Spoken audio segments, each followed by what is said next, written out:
Here. Moved on to the day after Thanksgiving. Yeah. All right, Mayor, we're up and running.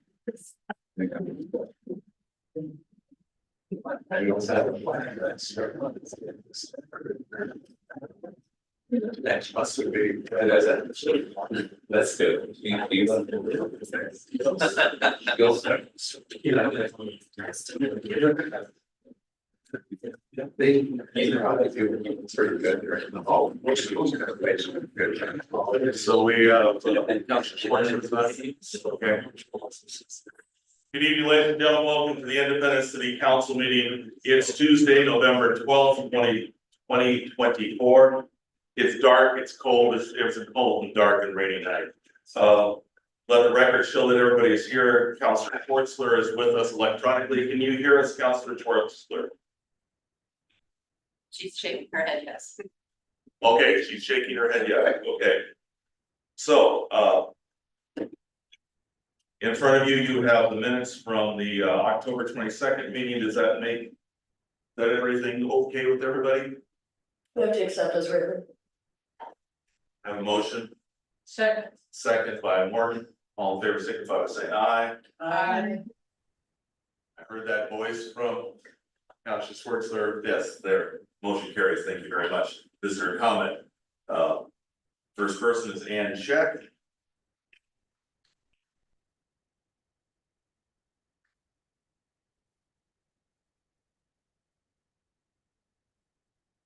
So, did you move back to Independence? You listed your. My office is in Independence. It always has been. I have a here that I ran out, as you may know. Okay, So, thank you. Great. Well, I'm usually at this podium for a different reason, but I'm here for a very pleasant one tonight. As I was researching the failure to pass the levy, I heard over and over again the sound of mourning about Sarah Jo leaving the council. And apart from that, I had been to a journalism conference, a few months ago, and remarked that she had issued a very courageous call, I thought, for finding $3.8 million that some of her counselors had not insisted upon. And she seemed very intent on finding it. So lo and behold, a Pulitzer Prize winner approached me and got a university in Palo Alto involved in that search. And it seemed to me, when we found the money, that this was an act of courage and forthrightness, and showed the ability to stand up even amidst a group of people who didn't seem to share her view. And every so often, I would say on average every 3 years, I give what's called the Golden Mark Award for outstanding public service.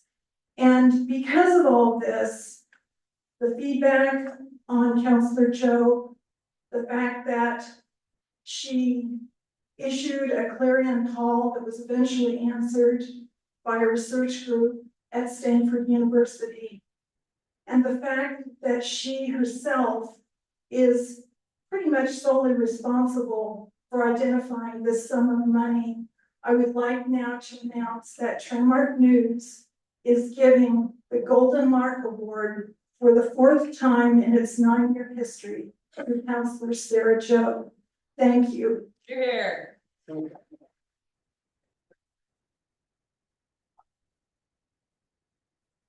Thank you.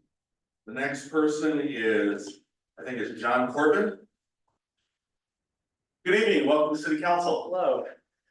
I don't know how I follow that, especially with what I have to bring to you guys. So, my name is John Corbin. I live at 348 Ash, right by the apartment complex, and I've had a problem that requires some council intervention. We've had a abandoned vehicle parked in front of our house ever since July 4th of 2023. I've been in close contact with the code compliance officer, and the issue, I believe, stems from section 32.192, where it talks about the duty to remove. And in essence, if I'm reading it correctly, and feel free to correct me, is that every time the police put the lovely little piece of paper on their window, two gentlemen run out, move the vehicle 3 feet down the road, they push it, and that resets that 72-hour window. And so I have a stack of police reports of myself reporting it, my neighbors, and I believe the police are just their hands are tied because of the way the statute reads. So I would ask the council research some more progressive language for the municipal code. In researching this, Roseburg, Medford, Grants Pass, they all have, I would say, reasonable municipal codes that lay out exactly how far a vehicle has to travel in order to be compliant. They also include language about RVs and what happens if RVs, spill things, and I think that would set us up for the future, because I'm seeing more and more dilapidated RVs in our community. So that is all I have. Thank you, guys. Thank you. I'm gonna ask that if you can hand that paperwork to Sharon over there, then we'll make sure it gets to the right staff people and we'll see where it goes from there. I appreciate it. Thank you. Appreciate that. Mark Winningham. Can we get copies of that too? Yeah, I'll make copies and do one piece of that. Okay. Good evening. Welcome to City Council. Hey, it's nice to be here. Thank you. It's nice to live in Independence, Oregon. Thank you. I was here last time and I was concerned about the extended closure of our trail, and I wanted to thank you for doing that so quickly. It was, I think, less than 2 weeks and it was completely done and beautifully done. Thank you very much. So now I'm here to ask if there isn't some solution to the closed restroom down at the boat launch. And it's I've talked to several people and they say it's closed indefinitely. Us old guys, by the time we get down there, we need a restroom. And I know there's been vandalism, I know there's been problems, but it seems to me that there's some solution other than closing that facility. And, maybe it's opening it at 8 in the morning and closing it at 5 at night, or maybe there's some other solution, maybe put some cameras in that won't be stolen or can't be taken down some way. But it's just a big inconvenience, and the porta potties along the way aren't very reliable. So I'd just like you to consider that. Hopefully we can get the restroom open. Thank you for taking the time to come in, and I know staff were writing notes as you were speaking, so thank you very much. Thank you. Appreciate it. Okay, we're gonna move forward. My report, first of all, in your council packet, you have 3 people that I'm recommending for appointment to the Museum Advisory Board. And you have those packets, and just would fill up our advisory board. I move to approve all 3 appointees to the Museum Advisory Board as the council liaison to that body. I know it has been underpopulated for quite a while, and this takes care of an administrative problem. You have a motion, second by Martin Millis. Discussion, please do. I'm concerned about one of the applicants, although I know I have no vote in this really, but I would just like to say to Vicki McCubbin, although I appreciate her passion and her tenacity, sometimes she comes off as divisive and combative and very partisan. I think if she's gonna be appointed to this position, then maybe she should look out for everybody in the community and not be so difficult. That's all I have to say. Is there further discussion? All in favor signify by saying aye. Aye. And opposed? Motion carries. Thank you very much.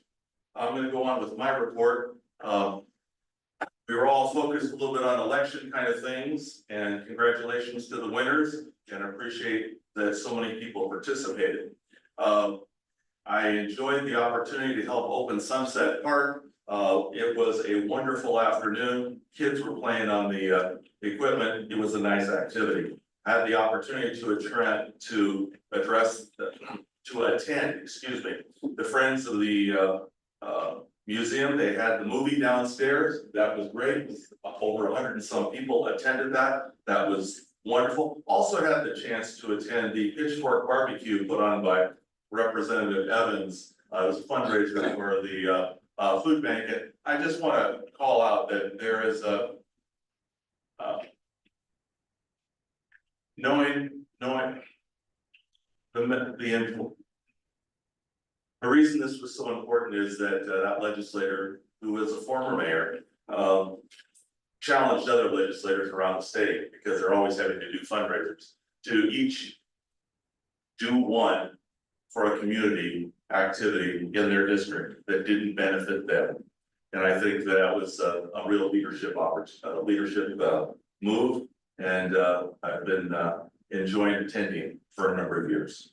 So with that, I'm going to move forward. Our city manager, who's just returned from being away for a few days, said she's going to pass on her report tonight, and Natasha Adams is not with us this evening. So we're going to go to new business. We have a liquor license application, and please. Good evening, Mayor and City Councilors. As you know, 2020, our city adopted Resolution 20-1541, which established the criteria for screening liquor license applications for the City of Independence. They're assigned to the police department. We do the initial investigation and then make a recommendation to you all folks. All the information is in your council packets. I'm happy to answer any questions. I'm not going to dig deep into it unless you want me to. Questions for the presenter? I noticed that this packet is more detailed than we normally get for a liquor license. Is this because it's the initial liquor license, or is this, like, I've never seen the questionnaire actually come through with this much detail. What the city recorder adds into the council packet, I'm not really sure. I typically give in a packet that includes a copy of what I find through this, the Secretary of State's office and that sort of thing as far as business licensing, but I'm not. Go ahead, please. Councilor Roden, there's a city application, I think is what you're referring to. Yeah, that's given to new liquor licenses, not renewal ones. Okay, that's great. Is there no other questions? One other, Please do. so this is just for the manufacturer on site and not for the sale or consumption? Correct, there'll be no sale on site, everything will be stored, I believe it's sale and sold online. Great. This is an action item. I move to recommend the approval of the above liquor license request. I have a motion. Seconded by Joe. Discussion. All in favor, signify by saying aye. Aye. And opposed. Motion carries. Thank you very much. And I did hear Councilor Schwartzer say aye. There. So we're going to go to a public hearing on the proposed Independence Development Code. I get to do a little reading here. This evening we'll have a public hearing on legislative amendment 202405 to consider amendments of the Independence Development Code, parking code amendments. The city council will make a final decision based on the complete record, including the testimony received at tonight's public hearing. The proceedings are being recorded. This hearing will be held in accordance with the land use procedures required by the city and the state of Oregon. This is a type 4 legislative procedure. At the beginning of the public hearing tonight, staff will identify the applicable substantive criteria from the city's comprehensive plan and or the state of Oregon statewide planning goals. For anybody wishing to speak, we're asking to use the speaker card that are provided when called upon to speak. You'll be recognized and you must state your name and address for the public record. Before we begin, does any councilor wish to declare an actual or potential conflict of interest? I don't see anybody and I don't hear any voices from the owl. Okay, we're going to continue. I'm now going to open the public hearing on LA 2024-05 Development Code Amendments, revisions of duplex standards. Whoa, that's not right. Oh, sorry. Yeah, it's not, I was reading a script and, I revision thought I of, changed, I thought I updated this is that. revision of parking. Parking. Yeah, Thank you, your vision of park. thank you. I just followed the script. That's fine. So, the hearing is now open, can we please have a staff report? You betcha. Thank you very much, Mayor. Hello, council. Good evening. My name is Fred Evander. I'm the city planner here at the city. I'm here to present, sort of code changes that grew out of the downtown parking plan. I think it was at your last meeting, you folks, adopted by resolution the downtown parking plan. As part of that plan, there was a whole bunch of legislative changes that got identified, and these code changes would bring those things forward. Again, just to remember some of the principles of the plan, one is downtown's growth should build on the characteristics that make it a great place. Land in downtown is valuable, it's scarce, it should be used wisely. And parking should be understood and managed as one part of the transportation system down there. So what you'll note in the plan is it identified just a number of things, like downtown has adequate ample parking capacity today. Demand for parking can be met, parking conditions can be improved without building new parking. And the presence of parking in certain areas undermines the character of parking, of the downtown. The character of downtown. So, based on all of those things, what our consultant did is they looked at our standards and really they identified that there are some certain things within our code that are just simply trying to ask too much of a lot in the downtown area. So, a good example is in our downtown riverfront zone, we have we have a minimum lot coverage for mixed use developments of 50%. We also have a requirement that 15% of the lot needs to be landscaped. So that's 50 and 15, right? And then you also have to provide one parking space for each unit that's provided on the lot. It's just not possible. And so they sort of identified, you have a whole bunch of landscaping standards that are really trying, and even parking requirements that are spreading out development in your downtown and are fundamentally trying to create a different type of development than we see right now in the downtown area. So based on that, they recommended tweaking the landscaping standards just a little bit. And then making some of the on-site standards for parking more flexible. So that's what you'll see in this. You'll see, I noted 6 primary changes in the staff report. Tweaking the perimeter parking lot standards. So the perimeter parking lot standard is, so you can think of perimeter parking lot landscaping that's sort of around the edges of the parking lot. And you can think of the interior parking lot landscaping as the landscaping in the parking lot. And it would tweak both those standards just a little bit.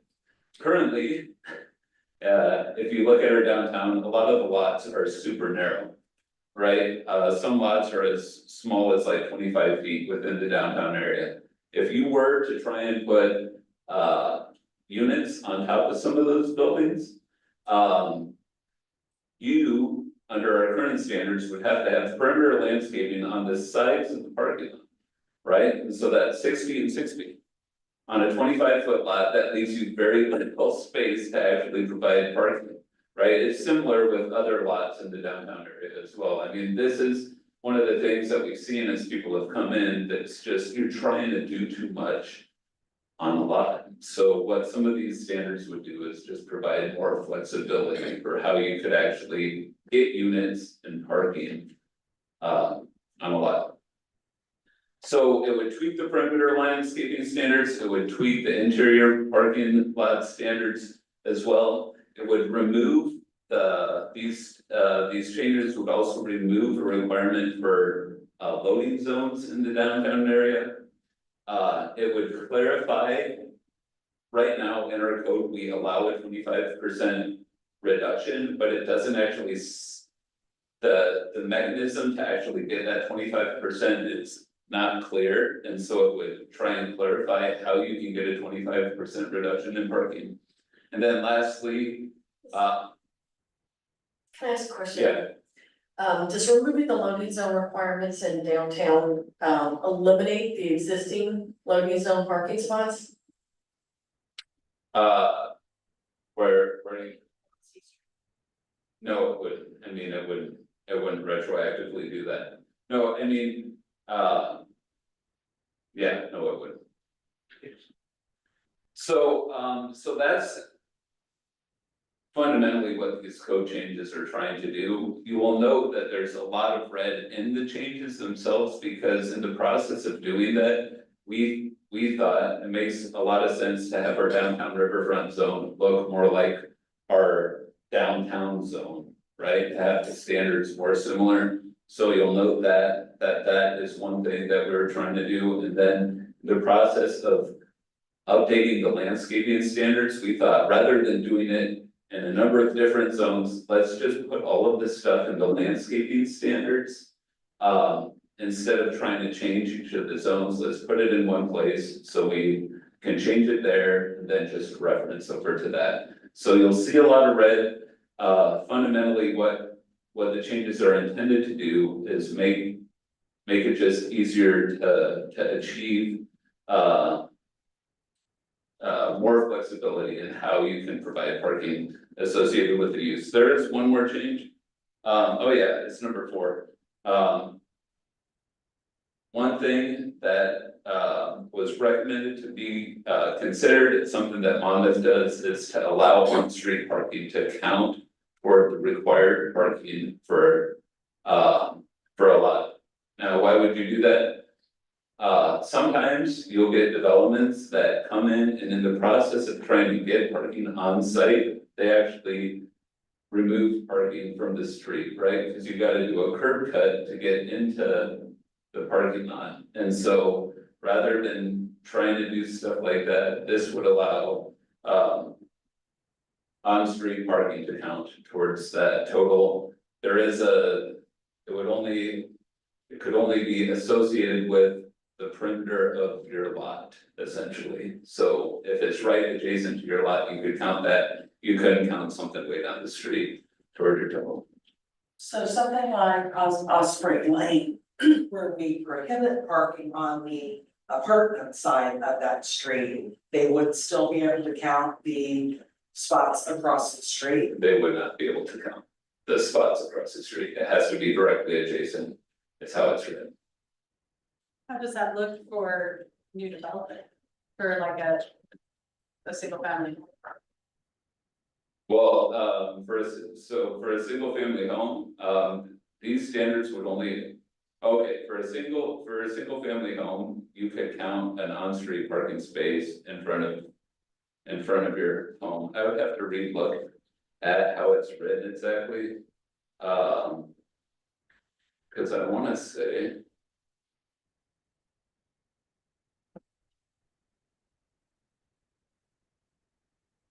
Yeah, so this is written generally, so yeah, you could provide your parking for your home out front of the home. Is how it's written right now. Additional questions? I have a couple. And before you, did you have, I didn't know if you finished your presentation before we jumped into questions. Essentially, that's the presentation. I know that there's a lot of red on this. Right.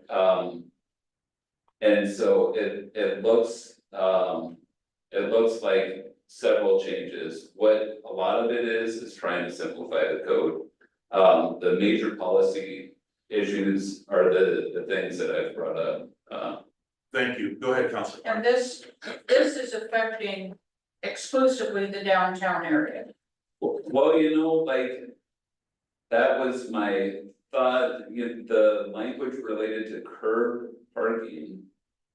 I think that could be written better to apply just to the downtown area. now that I'm looking at Because it. then it makes it seem like if you're out of the downtown area. And you have a single family house built and no parking pad, because no garage is required, then are you dependent upon street parking for everything, and that could be a mess. Right. Commenting on that, my other questions were relative to changes in downtown parking. We had some discussion during our work sessions about, for instance, on B Street. Installing taking away parallel parking and installing diagonal parking to create more spaces. Right, And also to places that had one time been a driveway that were no longer a driveway, but there's still, if you could see all my hand signals, you know what I'm trying to say.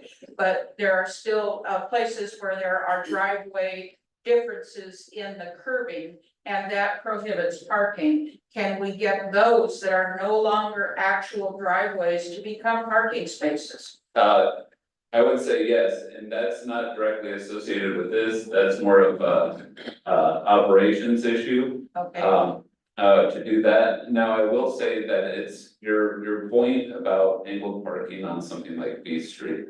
It's a very, it's a very good point, it seems to me, that somebody might look at this and might say, you know what, it makes a whole lot more sense for me to try and do angled parking along B Street. And pull their curb back because they realize that they could potentially get a certain number of spaces easier on B Street than trying to get into the lot.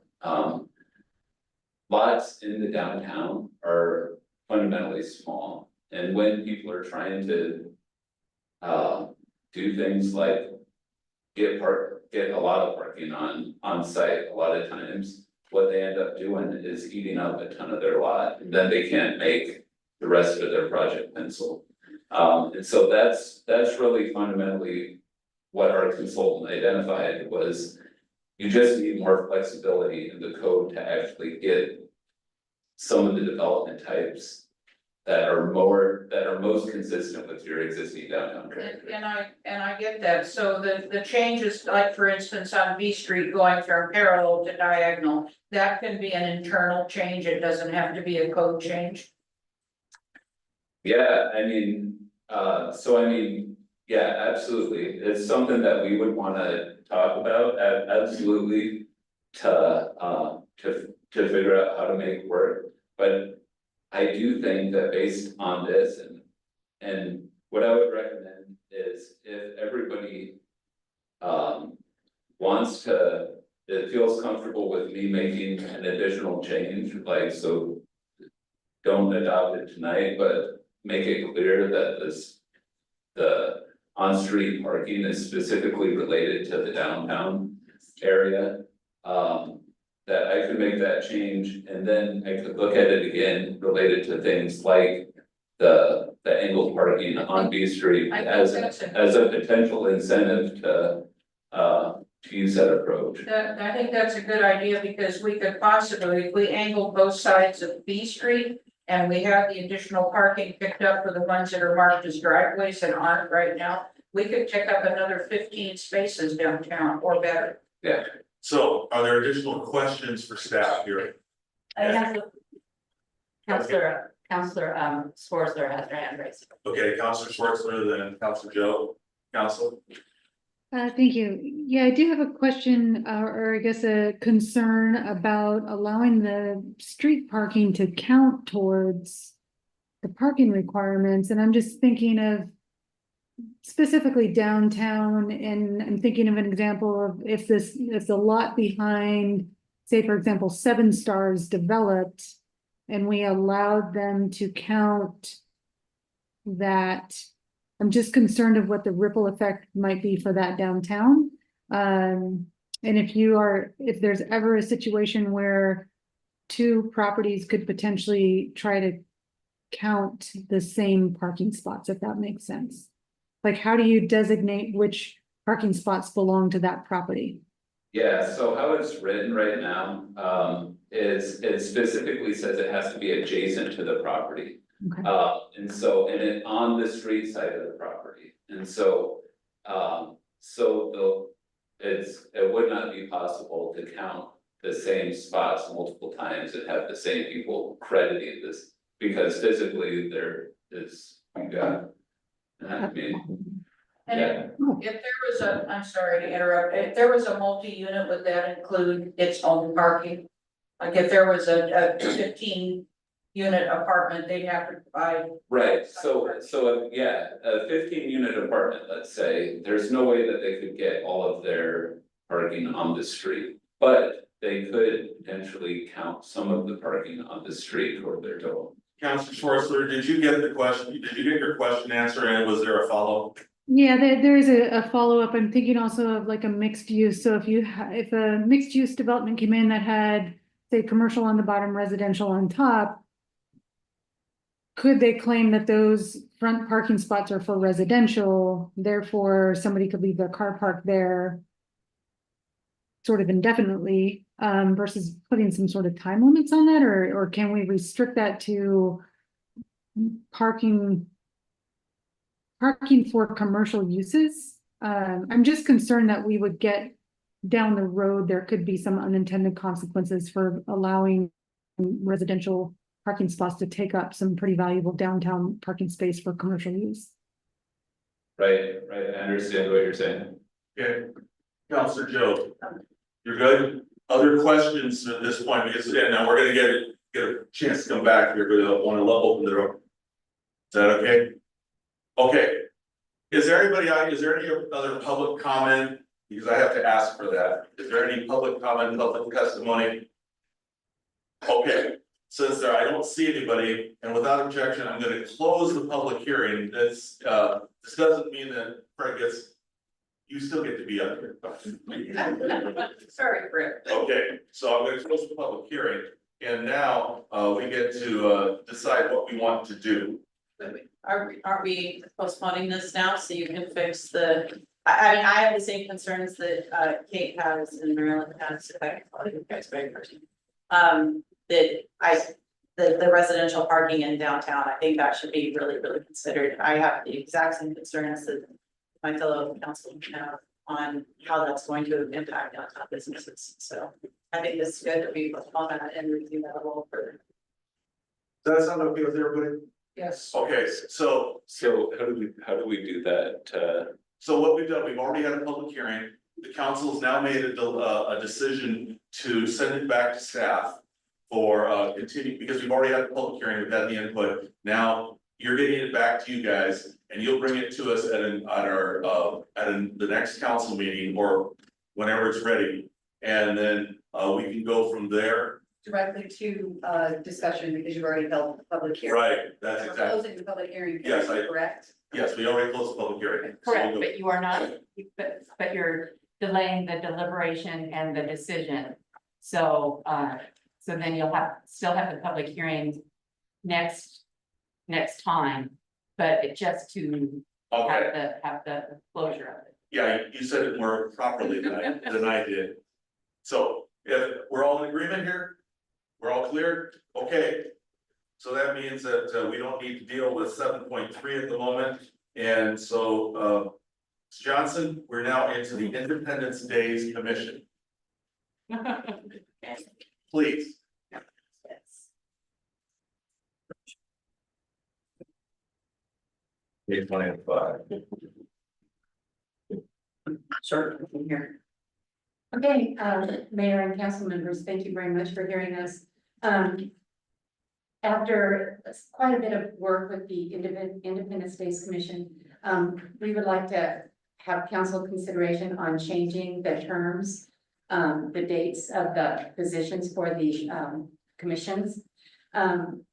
Normally, the commission appointments are made from January 1st to December 31st, but obviously with the 4th of July coming in the middle of that, you have commissioners who are doing part of it, and then there's the 4th of July, and then they'll start doing the first part of the next year, and they might not be on the commission for the next full year. So we would like to propose that number of that the positions start on September first of every year and end on August 31st. And so that would give a really good continuity in planning and executing and closing the event with the same appointed commissioners.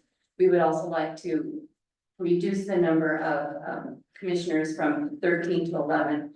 Sometimes it's a little challenging getting a quorum. And the two of the spaces, we would like to just go ahead and move as a subcommittee underneath the head coordinator position. That being sponsors and decorations. And so with that, we would respectfully ask the mayor to appoint the persons listed in the attachment and council approve the appointments. And along with the changes in the terms. Everybody okay with, everybody understand what's going on? Okay, if someone would, move to, accept the report and the, appointments as presented. I move to set the terms of Independence Days Commissioners to begin on September first of each year and ending August 31st. And to appoint those members as found on the attached commission member list. Second. Motion, seconded by Martin Willis. Is there discussion? All in favor, signify by saying aye. Aye. And opposed, motion carries. Thank you very much. Thank you very much, councilors. Thank you. Ms. West, to you. Well, council, as you know, Karen retiring on us, I tried to convince her to stay longer, but she says that 20+ years as a city reporter is enough. So, we went through a process to look for her successor. It was quite a in-depth process. We recruited nationally. We had over 60 applicants. We narrowed it down to 15, we then narrowed it down to the top 5. This is a critical position. It's a charter position. It's a charter position that's appointed by the mayor with the council's consent and supervised by me. We had folks internally and we also had external city managers sitting on the panel. The panel unanimously chose Myra as our next city recorder. Her understanding of our processes, her abilities, her skills are extraordinary, and they are an excellent match for our city. She was chosen out of 64 as the best. So I would ask that you approve Myra as our next city recorder. And I officially say, yes, I recommend this, as a mayoral. So this is an action item. If someone would move action, please. Move to approve. I have a motion. Second. And I have a second. It's a discussion. All in favor, signify by saying aye. Aye. And opposed, motion carried.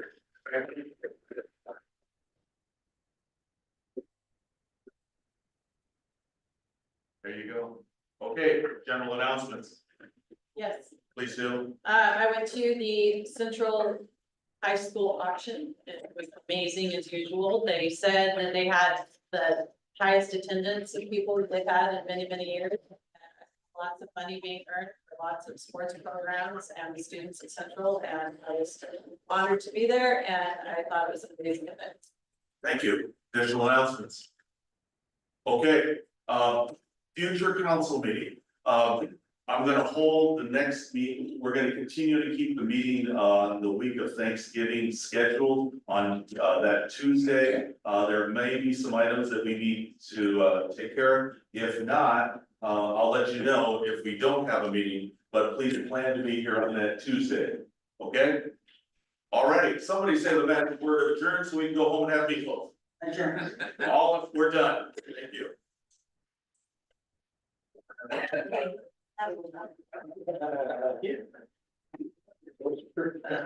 Here it is, man.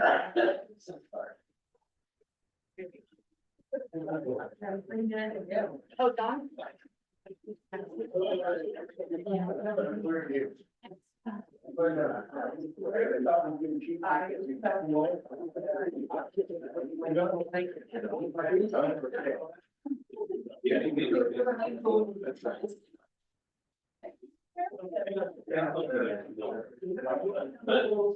Almost done.